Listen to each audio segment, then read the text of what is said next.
मैं हूं विशाल और आप देख रहे हैं पहली खबर। पुंछ के सरनकोट में संदिग्ध आतंकियों ने भारतीय वायुसेना के काफिले पर हमला कर दिया। इस हमले में 5 जवान घायल हो गए हैं, जिसमें एक जवान शहीद बताए जा रहे हैं। आपको बता दें कि इन संदिग्धों के हमले के बाद सेना ने हाई सिक्योरिटी अलर्ट जारी कर दिया है। वहीं आतंकियों से मुठभेड़ भी जारी रही। इसके साथ ही सुरक्षा बल, एसओजी और सीआरपीएफ शहर के कई इलाकों के साथ साथ आसपास के इलाकों में भी जांच कर रहे हैं। आपको बता दें कि शुक्रवार को शहर के जनेली खालसा चौक पर 2 संदिग्ध देखे गए थे। इन संदिग्धों की गतिविधि संज्ञान में आने के बाद तलाशी अभियान चलाया गया। पुंछ के सरनकोट में संदिग्ध आतंकवादियों ने भारतीय वायुसेना के काफिले पर हमला कर दिया और इस हमले में 5 जवान घायल हो गए, जिसमें एक जवान शहीद हो गया है। इन संदिग्धों के हमले के बाद सेना ने हाई सिक्योरिटी अलर्ट जारी कर दिया है। वहीं आतंकियों से मुठभेड़ की भी खबर है। इसके साथ ही सुरक्षा बल, एसओजी और सीआरपीएफ शहर के कई इलाकों के साथ साथ आसपास के इलाकों में भी जांच कर रहे हैं। शुक्रवार को शहर के जनेली खालसा चौक पर 2 संदिग्ध देखे गए थे। इन संदिग्धों की गतिविधि संज्ञान में आने के बाद तलाशी अभियान चलाया गया।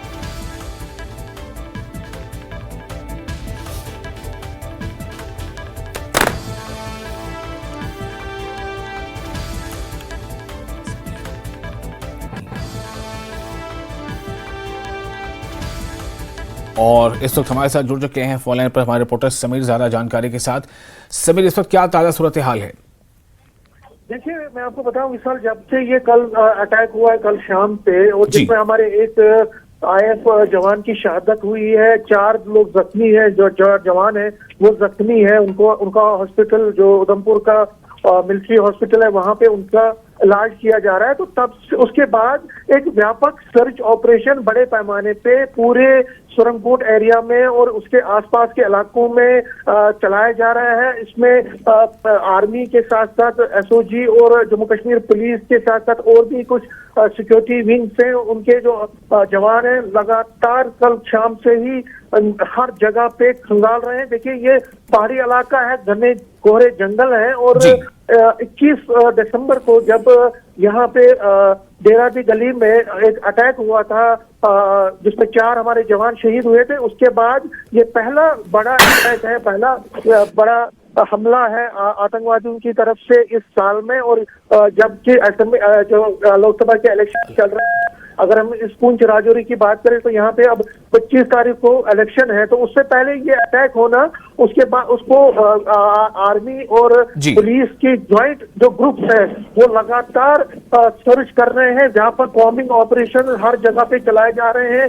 वाहनों की तलाशी ली जा रही है और जंगली इलाकों को भी खंगाला जा रहा है। ड्रोन की मदद ली जा रही है, हेलीकॉप्टरों की मदद ली जा रही है, और कोशिश की जा रही है कि जो आतंकवादी जिनकी संख्या कहा जा रहा है कि 3 से 4 बताई जा रही है, उन्होंने जो ये अटैक किया है घात लगाकर, वो कहाँ छुपे हैं, कहाँ भागे हैं, उनको वो जहां भी गए हो उनको वहां से ढूंढ निकालने के लिए एक व्यापक सर्च ऑपरेशन चलाया जा रहा है सिक्योरिटी फोर्सेस की तरफ। और जो सिक्योरिटी के ऑफिसर्स हैं उनको ऐसा लग रहा है कि जो 21 दिसंबर 2023 को पिछले साल जो अटैक हुआ था जिसमें हमारे 4 जवानों की शहादत हुई, उसमें जो आतंकवादी इन्वॉल्व थे, हो सकता है वही आतंकवादी आज भी कल शाम की जो आतंकवादी घटना है उसमें वो शामिल हुए हैं। इस आतंकवादी घटना की चारों तरफ से भर्त्सना की जा रही है।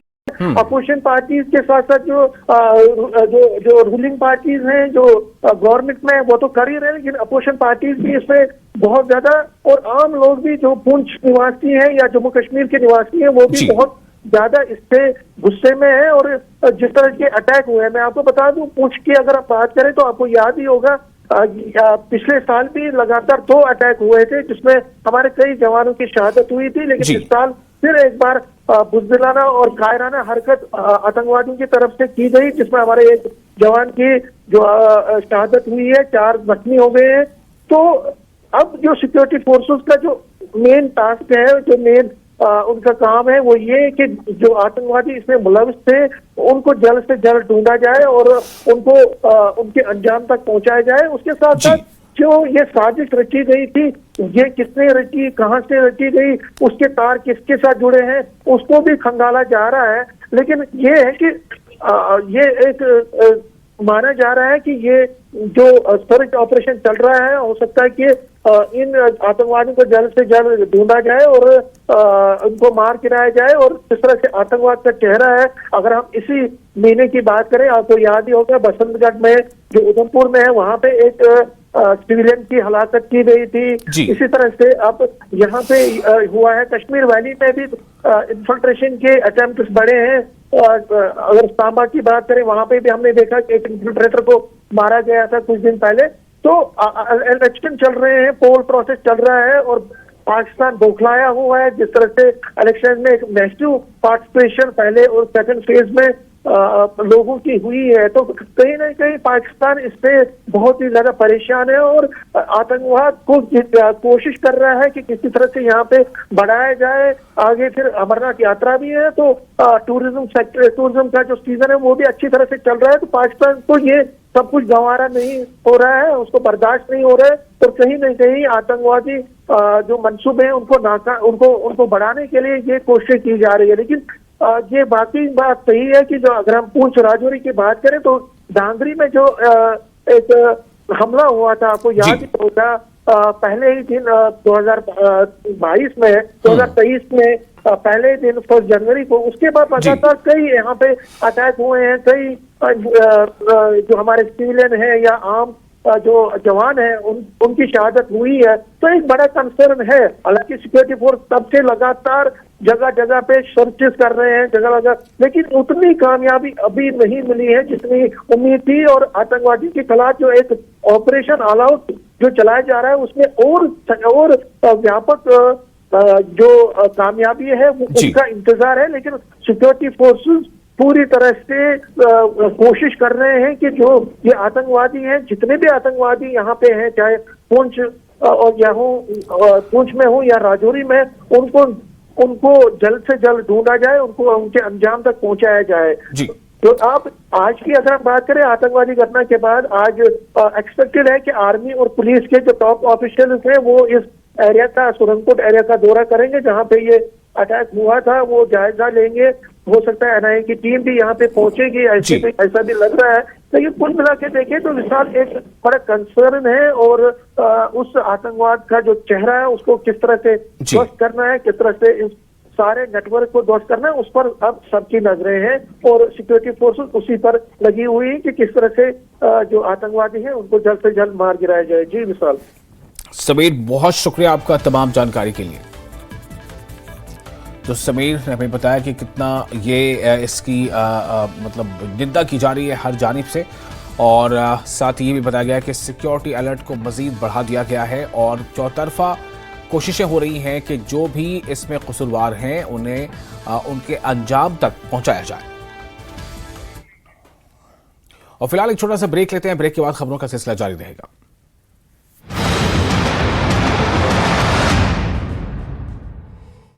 डॉक्टर साहब, उज्जैन में लापता नाबालिग के साथ गैंगरेप, नाबालिग ने माता पिता को सुनाई आपबीती, 3 लोगों पर गैंगरेप का मामला दर्ज। बुरहानपुर के 3 वार्डों में डायरिया का प्रकोप, 200 से ज्यादा मरीज अस्पताल में भर्ती, 40 नए मरीज हुए डायरिया के शिकार, दूषित पानी पीने से फैल रहा है डायरिया। शहडोल के बाढ़ सागर में मोबाइल फोन में हुआ ब्लास्ट, 15 साल की लड़की के हाथ और चेहरे के उड़े चीथड़े, गंभीर बच्ची को रीवा मेडिकल कॉलेज किया गया रेफर। हरदा के कुकरावत गांव में कुएं में गिरने से बुजुर्ग की मौत, कुएं के पास लगे पेड़ से फूल तोड़ने के दौरान हुआ हादसा, पुलिस ने शव निकालकर पोस्टमार्टम के लिए जिला अस्पताल पहुंचाया। उमरिया के बांधवगढ़ टाइगर रिजर्व से घायल बाघ को भेजा मुकुंदपुर सफारी।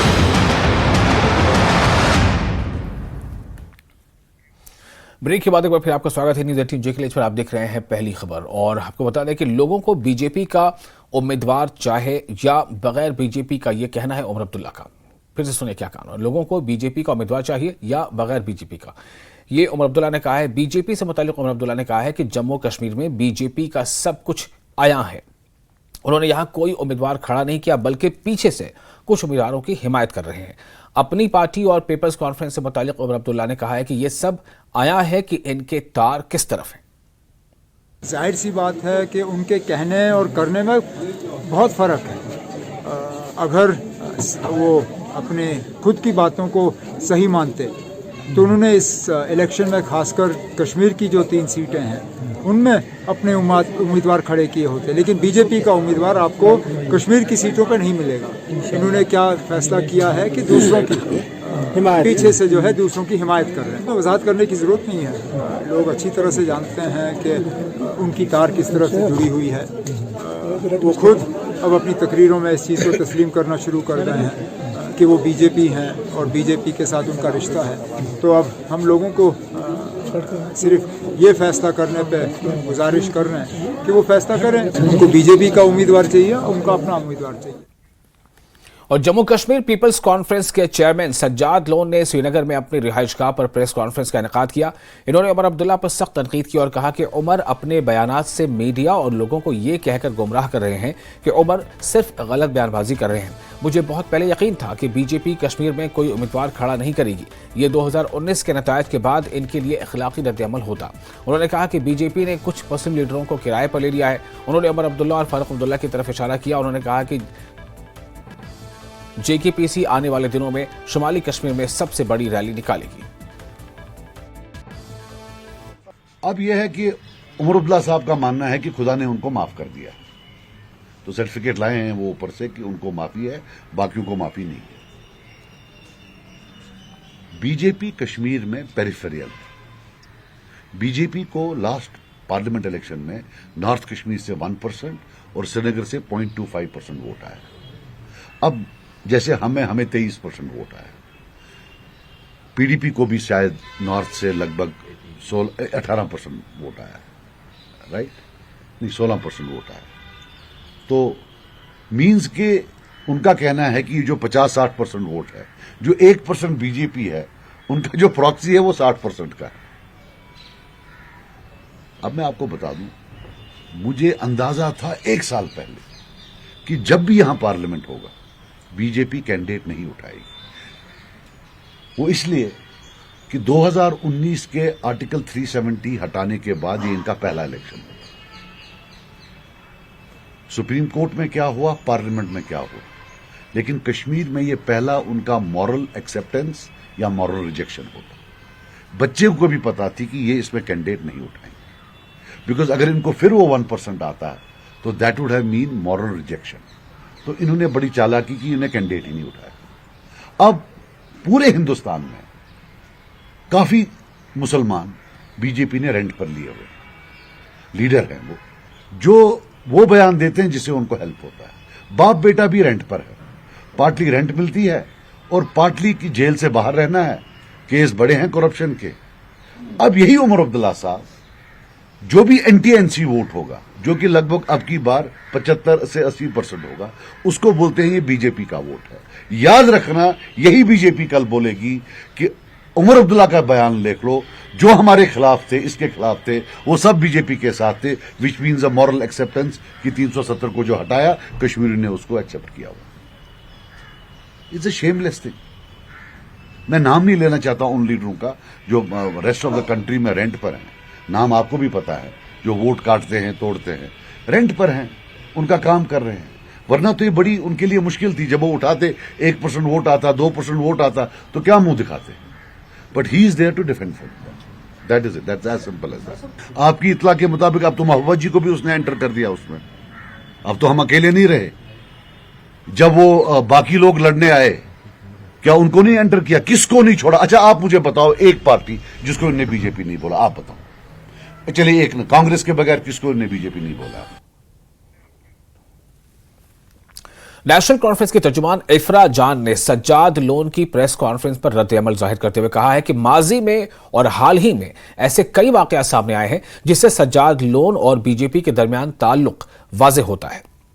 उन्होंने कहा कि सज्जाद लोन अपनी हार को देखकर घबराए हुए हैं, इसलिए उमर अब्दुल्ला के खिलाफ गैर मुहज्जब अल्फाज का इस्तेमाल कर रहे हैं। तो सज्जाद लोन साहब एक बड़ी न्यूज़ चैनल को इंटरव्यू देते हुए कहते हैं कि उनका दिमाग छोटा है, उनका दिमाग बहुत बड़ा है, और वही थे जिन्होंने पीडीपी और बीजेपी का अलायंस बनाया, जो इसके प्लानर थे। तो क्या वो भी झूठ है?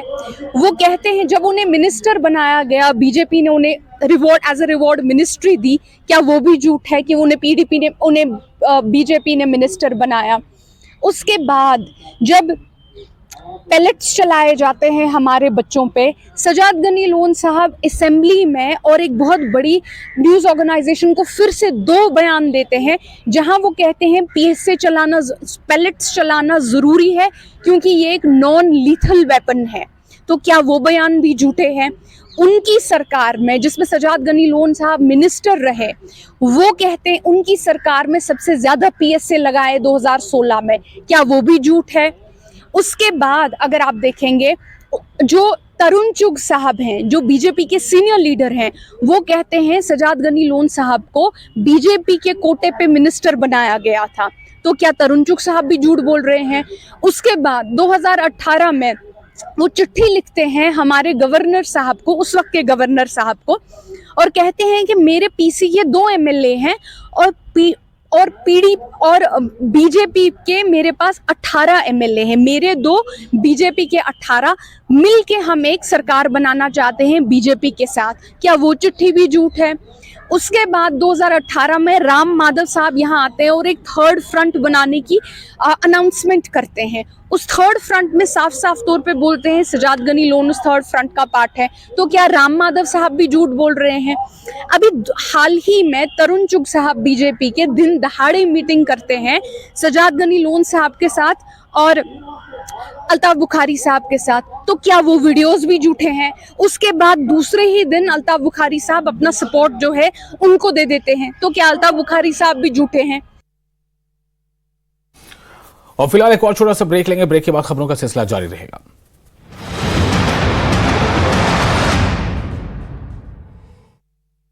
कब से हम इंतजार कर चल रहा था बाग, इलाज के लिए विशेष वाहन से मुकुंदपुर के लिए किया गया रवाना। रतलाम में अनियंत्रित ट्रैक्टर ट्रॉली पलटी, हादसे में 10 से ज्यादा मजदूर घायल, जिला अस्पताल में इलाज के लिए कराया गया भर्ती। बुरहानपुर में डायरिया के बढ़ते संक्रमण पर एक्शन, नगर निगम ने होटलों को खंगाला, अनियमितताएं मिलने पर लगाया जुर्माना। आगरमालवा में 1 साल पहले गुम हुए युवक को परिवार से मिलवाया, सोशल मीडिया और पुलिस के पहल पर युवक को मिला परिवार, अहमदाबाद से लापता हुआ था युवक। अंबिकापुर में NH 130 पर अनियंत्रित पिकअप वाहन ने बाइक को मारी टक्कर, हादसे में बाइक सवार महिला की दर्दनाक मौत, 2.5 साल का मासूम और पिता घायल।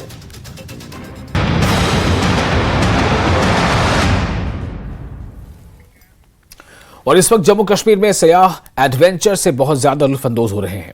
आनंद रियासी के दरिया चनाब और आसपास के सयाहती इलाकों में सयाहों की भीड़ उमड़ी हुई है। श्री माता वैष्णो देवी के श्राइन पर जाने वाले अकीदतमंद भी जिला रियासी में मुहिम जोई से लुत्फानंदोज होते हैं। एडवेंचर में राफ्टिंग, लाइनिंग और बहुत से दीगर एडवेंचर सरगर्मियां की जाती हैं। सयाहों का कहना है कि जम्मू कश्मीर में काफ़ी तब्दीली देखने को मिल रही है। अगर जम्मू कश्मीर में सयाहों के नुक्ते नज़र से देखा जाए तो बहुत सी तब्दीलियां और सहूलियात में इजाफा हुआ है।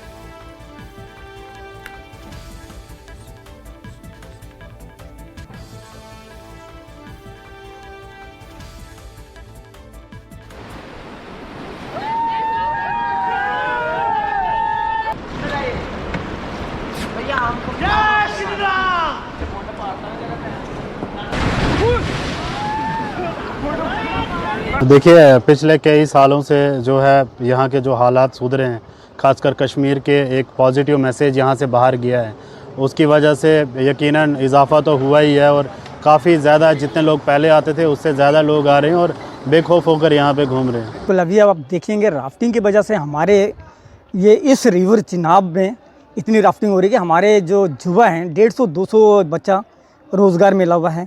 इसके साथ साथ अगर और भी हमारी एक्टिविटी स्टार्ट हो जाए, जैसे पैराग्लाइडिंग हो गई, मोटर पैराग्लाइडिंग हो गई और जिप लाइन हमारी ऑलरेडी चल रही है, इसकी वजह से और भी हमारे जो बेरोज़गार युवा हैं उनको भी रोज़गार मिलेगा। और जनरली हम लोग घूमने आए थे माता वैष्णो देवी, लेकिन हमें पता चला कि यहाँ चेनाब नदी पे राफ्टिंग होती है, तो फिर हम लोग वहाँ से फिर आज यहाँ के लिए गाड़ी बुक किए, अभी शिवखोड़ी और वगैरह के लिए भी गाड़ी बुक किए। हाँ, लेकिन मतलब यहाँ पे बस ये एक मेनली जो प्रॉब्लम ये है कि लोगों को, जैसे कि आप अभी जाएंगे वैष्णो देवी तो लोगों कि भीड़ है, लंबी भीड़ है, बहुत भीड़ है, 6-6 घंटे 8-8 घंटे लोग लाइन में हैं। लेकिन और यहाँ पर लोगों को पता नहीं है कि यहाँ पर राफ्टिंग जैसी ऐसी सुविधाएं हैं, ऐसी चीज़ें हो रही हैं, तो लोगों को पता नहीं। तो यहाँ भीड़ नहीं है, तो वो भीड़ कम से कम लोगों को चीज़ें पता होनी चाहिए। और दरख्वास्त है मतलब गवर्नमेंट से या फिर ऐसे लोगों से जो कि बढ़िया यूट्यूबर हैं, या फिर ताकि वो एक चीज़ करें, हाँ, ये चीज़ों को बताएं कि नहीं, हाँ यहाँ पर नदी है, चेनाब नदी है, जो कि हिमाचल के बारालाचा दर्रे से निकल रही है,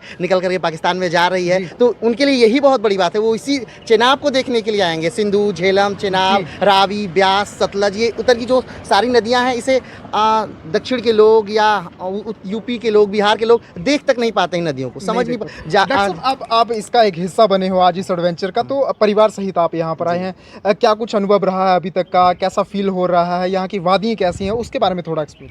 नहीं, यहाँ पे सब कुछ बहुत बेहतर है, मतलब खास तौर पे परिवार के साथ यहाँ आना एक बढ़िया टूर है। और अभी खास तौर पे राफ्टिंग करना या जंपिंग करना, ये सब एडवेंचर के बढ़िया थ्रिल देने वाली चीज़ें हैं। एक अंतिम सवाल आपसे पूछूंगा, पहले के जम्मू कश्मीर में और अब के जम्मू कश्मीर में क्या बदलाव देखने को मिल रहा है? पहले के जम्मू कश्मीर, हम इससे पहले 4 बार और जम्मू कश्मीर आ चुके हैं, लेकिन पहले के जम्मू कश्मीर में, आपके जम्मू कश्मीर में खास तौर पे तो ट्रैवलिंग, आना जाना सुविधाएं बहुत ज़्यादा डेवलप हो गई हैं।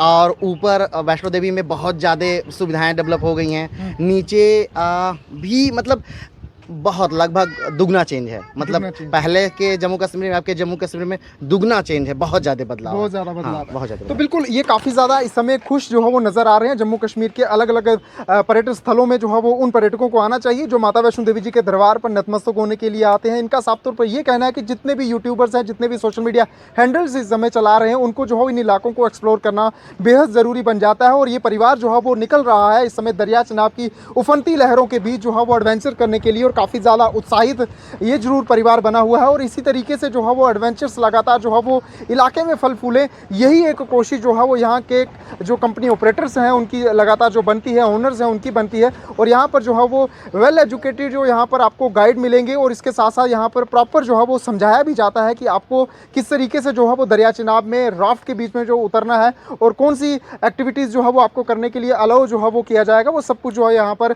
बताया भी जाता है। न्यूज़ 18 नेटवर्क के लिए करणदीप सिंह, रियासी। और आसियान और ब्रिक्स वर्ल्ड वुशु चैंपियनशिप के सिलेक्शन ट्रायल्स जम्मू में मुनक़िद हुए। ट्रायल्स में मुल्क भर से 250 खिलाड़ियों ने हिस्सा लिया। ये शोबे एशियन चैंपियनशिप के लिए 23 वुशु खिलाड़ियों की टीम और ब्रिक्स चैंपियनशिप के लिए 20 खिलाड़ियों पर मुश्तमिल टीम को हतमी शक्ल देंगे। हिंदुस्तान के चीफ कोच और द्रोना अवार्ड याफ्ता कुलदीप हंडू ने कहा है कि वो दोनों चैंपियनशिप में दस्ते की बेहतरीन कारकर्दगी के लिए पुरुमीद हैं। वुशु में अर्जुन अवार्ड याफ्ता निरोम रोशिशिना देवी ने न्यूज़ 18 से बात करते हुए उम्मीद जाहिर की है कि दोनों चैंपियनशिप के लिए फाइनल किए गए दस्ते मुल्क के लिए नाम रोशन करेंगे।